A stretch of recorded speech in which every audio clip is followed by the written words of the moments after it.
It's often the case that I start out my Tuesday double days without a plan. And it's interesting to note that on the days that I do not have a plan, I very frequently reach for one of these two shoes. Today, I ended up running in both. Which shoes were they? Let's get into it. Good morning, everyone. Today is Tuesday, my largest double day of the week, and I am kicking it off in the Evo SL. Don't really have a plan, as you might suspect from me. For those who are new here, welcome. I often don't have a plan. My assumption is I'm going to go run in the Evo SL and see how I feel. Last week was a really bad week of marathon training. This week I'm hoping to potentially cut the miles, or maybe additionally change some of the load per day around, like move some of the miles around to make some of my days be a bit longer, and move some of the miles around to make a couple better recovery days. Condense some doubles is really my goal. But for right now, today is remaining unchanged, so let's get after it. It is becoming cold these days. It's like 62 degrees. I'm gonna have to start wearing more clothes. I got so used to the summertime inferno. Hi, I like your dog. Hi, buddy. Got so used to the summertime inferno that it's just habit for me not to wear a shirt. But I'm like chilly right now. Starting out, my legs feel weird. Not like painful weird. Like they're just learning how to run.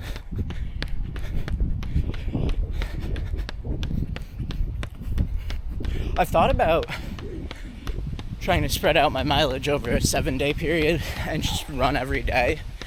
But this is the type of thing that makes me consider that as an option, because my legs feel weird right now because I haven't run for a day. So I feel a little like rigid, and my steps aren't quite right. Like my footfall is not quite where it needs to be. But I really value my down day because it allows me to get to the gym, and I don't know, I'm really accustomed to it, and I've never done a 7-day like running routine, so it's a big step to get into that particular habit. Even if it's the same number of miles, I feel like it would feel like more. Do any of you do the 7-day cycle? Let me know. Maybe I'll consider it. It's almost impossible to put on the Evo SLs and run a regularly average daily pace. You just put them on and they drag you and claw you forward.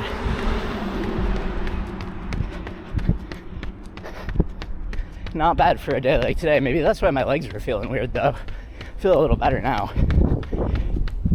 that I'm at pace. I'm definitely flying right now, hovering between 8:10 and 7:35. Didn't expect that. It's like all of the boiling heat of summer has steamed out the excess weight from my bones and given me the freshly cooked power I need to run faster with less effort.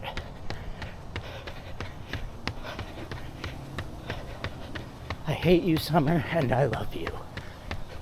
It's my Monday rest day that allows me to tackle this Tuesday double so proficiently. I am cooking right now and it feels really good, and I plan to cook again in the afternoon. Maybe. It depends on how my legs feel. Always playing it by ear, but it feels so good right now. The same thing that's great about the Evo SLs is really the same thing that's bad, which is you gotta go fast. And every time I run in these, it turns into a race against whatever metric I'm trying to race against at the time. I'm having a great run, but it's too fast for what I'm supposed to be doing right now. Last mile, I'm just take it as somewhat of a cool down. Ease off the pace a little. This felt great today. My hips are so weird sensation I don't normally have. Okay, round 2. I'm back with Mizuno Neo Zen for the second run of the day. I've compared the Evo SL and the Mizuno Neo Zen before in another video, and that video was about how they would make a perfect 2-shoe rotation for the Evo SL having the fast and the Mizuno Neo Zen having the slow. That's how I'm structuring my day today. I felt super good this morning, so I just let it rip. In the Evo, I was down in the 7s for the majority of it, the low 7s even, which is phenomenal for me. Partially, I believe, due to the phenomenal temperature of the world right now in Rochester, New York. It is cooling down. It's all in the 70s this week, if not lower. It's a very winning time to be alive for a runner. So I'm going to get after it. I have some things that I'll touch on about the Evo in a second, but let's go. About the Evo SL, I wanted to get away from my house because my neighbor was sweeping and I didn't know if you guys could hear it on the audio, but it was distracting me. The Evo SL on the earlier run today was everything it normally is, which is bouncy, aggressive, motorcycle-esque, and the upper issues persisted. It was driving me nuts kind of the whole time, but I was having a really good run, so I didn't want to stop to adjust anything, and I know from experience that adjusting it doesn't really do anything anyways. So I just wanted to validate some of the criticisms that I know some of you have had of it, that I've had of it. It's not a perfect shoe, and there really aren't perfect shoes. It's not like a realistic expectation, but yeah, it was frustrating earlier, and it makes me not want to do anything really top end in it or even risk it for any races ever. Like, if you don't have the fit issues with the Evo, it could be a really good marathon shoe, truly. It's just like, that's what's holding it back. Neo Zen, so far, it's a bouncy shoe, it's a tall shoe, a soft shoe, and I'm running in it right now. I'll have more to say about it probably shortly. Another really large similarity between the Evo SL and the Mizuno Neo Zen is instability,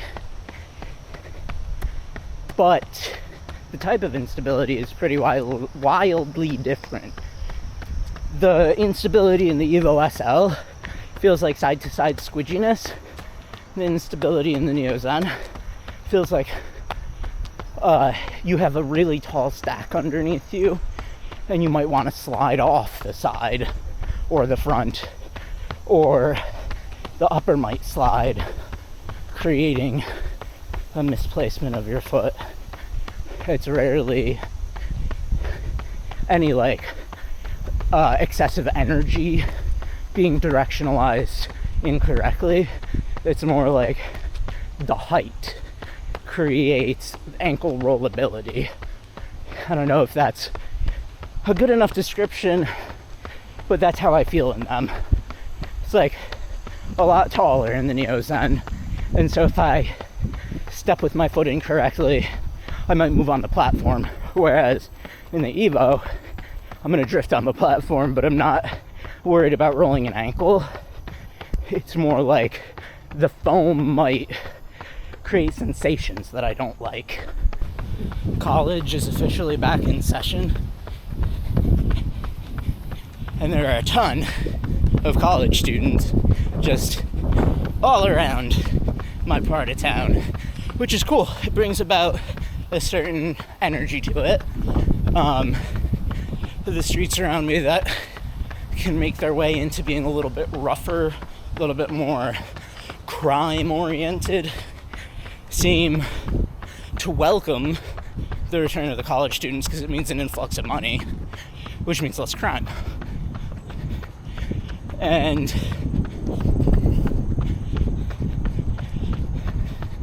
it also means a limited availability of the track, but that's okay. I have plenty of time and plenty of other places to do speed work. Something that's pretty amazing about both of these shoes is that it is hard to run slow in the Evo SL. It is hard to run fast in the Mizuno Neo Zen. It is as hard to run slow in the Neo Zen as it is to run fast in the Evo SL. It's like the perfect complement of a shoe.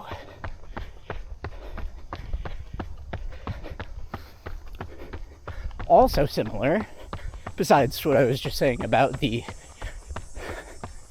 stability, is that they're holding up really well. I have the second pair of Evo SLs that I've had, and that foam is basically never gonna die. The rubber on the first one died pretty early, or became slippery pretty early, but even the first pair of Evo SLs is still functional at like 300 to 400 miles.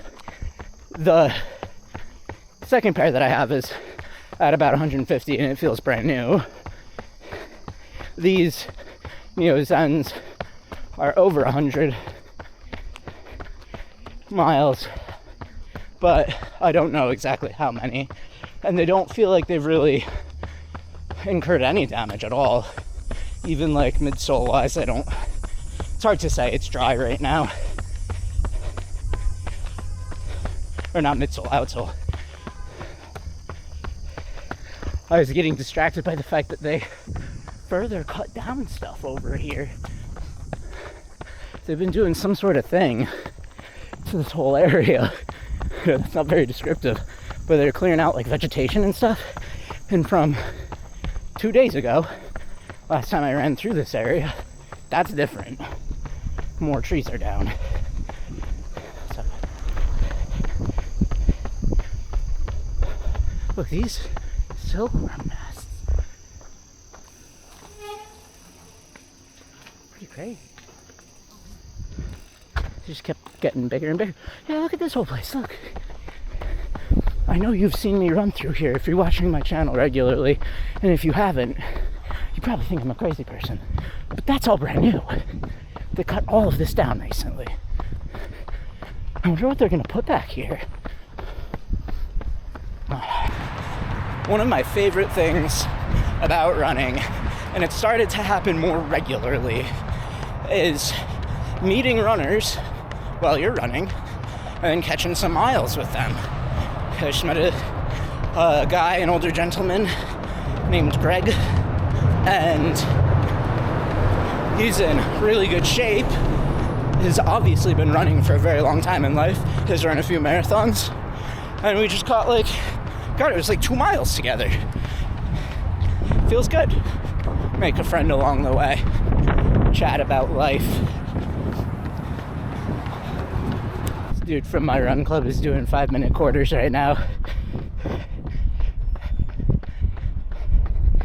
It's cool when it's later in the summer like this and people are actually out doing stuff and you get to chat and feel like you're part of a community.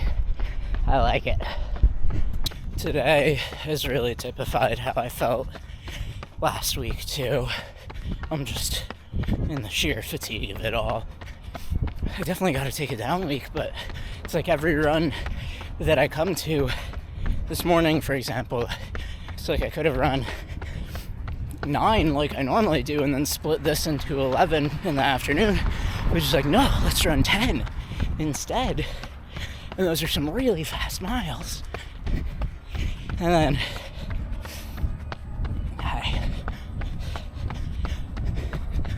then now I'm running 10 because I gotta get my 20 for the day. And I know when it comes to tomorrow, I'm gonna be like, well, I want to get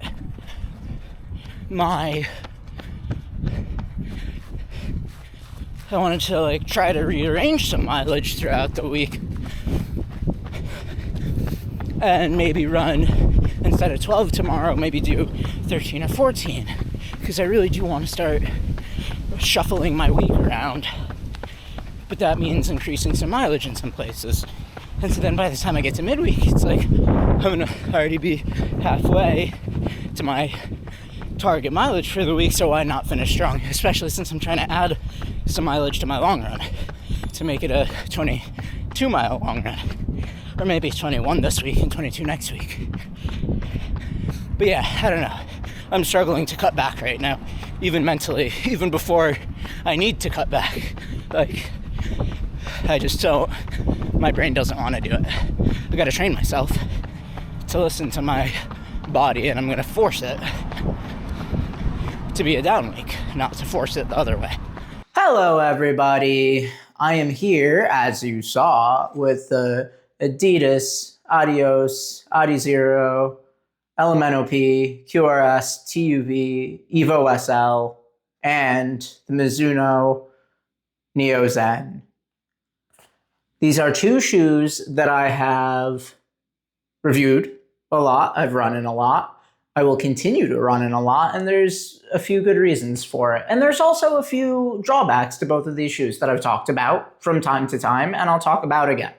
So let's start out with the Evo SL. This is the morning run. I think I ended up averaging around a 7:26 pace for that run. Blisteringly fast for me. This cool weather is doing wonders for my confidence. Still not quite sure what my marathon pace might be, but I'm getting a better sense of where I'm at fitness-wise. It's better than I've ever been fitness-wise. The Evo SL today ran very similarly to every other run that I've ever run in it. This is something that I've done on this channel before, but for those who are new, it is a clawing, sort of gripping the ground and ripping you forward type of motion. And it's down to this rocker that actually could be better seen from this side. And if you put it on a flat surface, you could see the gradual nature of the rocker. It just wants to be doing one of these, moving you forward relentlessly. But in order to accomplish that for me, I need to be moving relatively quickly. Another analogy that I like to pull out on this channel for the Evo SL specifically is that it's like getting up to speed on a bicycle. It is very stable in a straight line once you do, but until then there's some, wibbly wobbliness from side to side. It is very fast. It is some of the best foam in the business, and it's reliable. There is a drawback, and it's primarily on my right foot, but on both feet to some degree.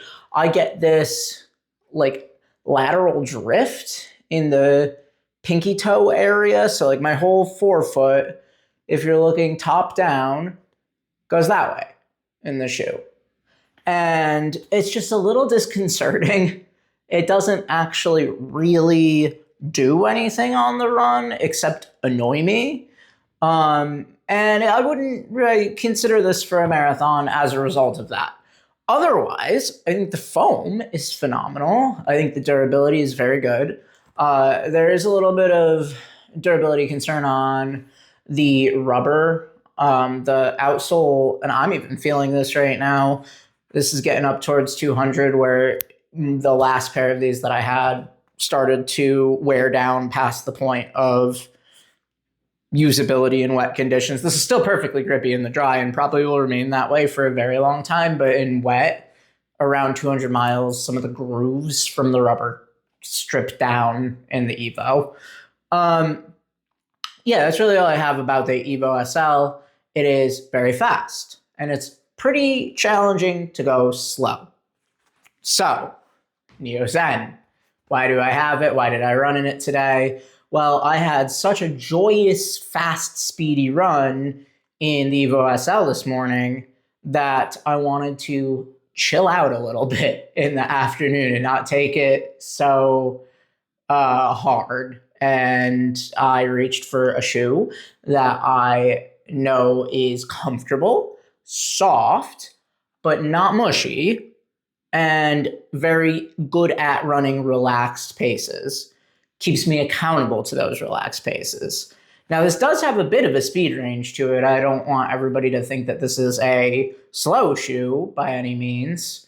It is definitely capable of getting down to maybe marathon pace for me, but really that is its limit as far as how fast I would want to go in it. I wouldn't even really want to be running half marathon pace in this for any amount of time, maybe for like a 400. That's how long I would want to even put half marathon pace into the shoe. It's a slower shoe. It's a higher stack. And so similar to the Evo SL, it's slightly unstable. In the Evo SL, this is unstable for a very different reason than the Neo Zen. And the Evo SL is unstable, like I said, out on the run in a much more side-to-side squidginess, like you're on a balancing beam or on a bicycle, right? And the Neo Zen has that cliffside feeling to it where your feet might sort of slip off the platform, or if you hit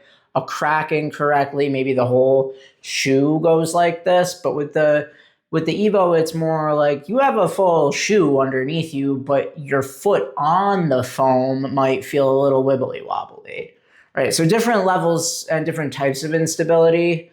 The Evo SL, I wouldn't want to run much slower than marathon pace in this. I feel like it does better towards half marathon pace and maybe 10K pace. It's really hard to say because for me, my half marathon pace and my 10K pace are the same.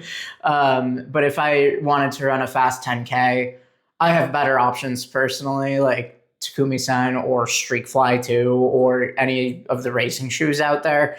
But this, I think, I could probably PR in the Evo SL in a 10K pretty easily, I'd imagine. The Neo Zen, on the other hand, really just doesn't have those lower ranges, but I think that there are more paces that this feels comfortable at, period, where I would go maybe, so for me right now, if I were to run a fast 10K, I'm guessing I would be hitting that in 7-minute miles. I don't know what that is for 10K total pace, but it would be around 7-minute miles. My half marathon PR is like 7:07, so that's what would track. I don't know if any of that's accurate because that was a while ago at this point, but I feel like, yeah, I could run 7 flat in this, and I did hit a few miles at 7 flat today in this, and it felt good there. Even, 640, right? I don't think that would be outside of the realm of completely fine for this, but 640, maybe 630, anything below that would be pushing it into a little faster than I'd want to run in the Evo due to the side-to-side squidginess. The Neo Zen, on the other hand, right? So the Evo SL is like 630, I would say, up until 830 is where it's comfortable, and that's a bit of a stretch at 830 pace. Like maybe even like 8 is where it's best. So about 1.5 minutes of optimal range in this.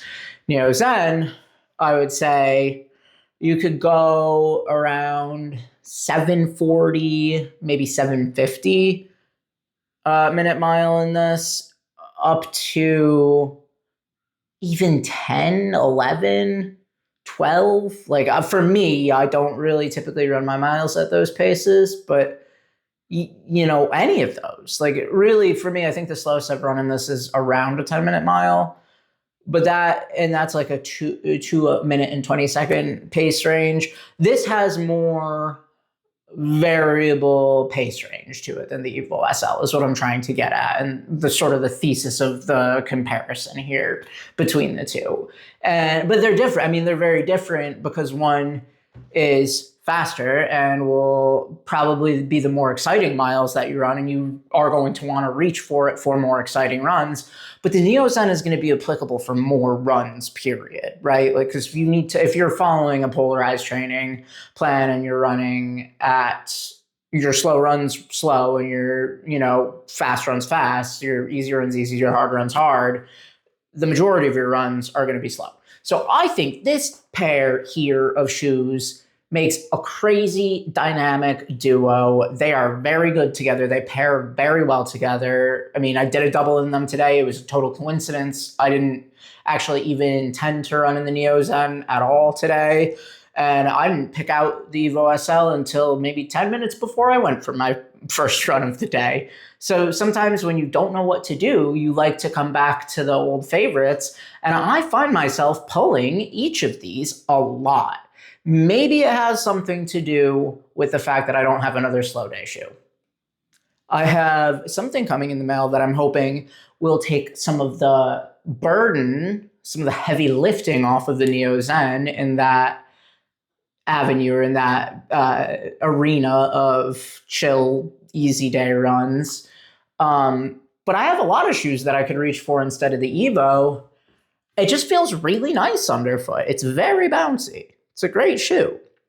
And it annoys me because it's really close to being, for me, one of my favorite shoes ever. But the lateral forefoot drift, as I've said in this recap here, is super uncomfortable.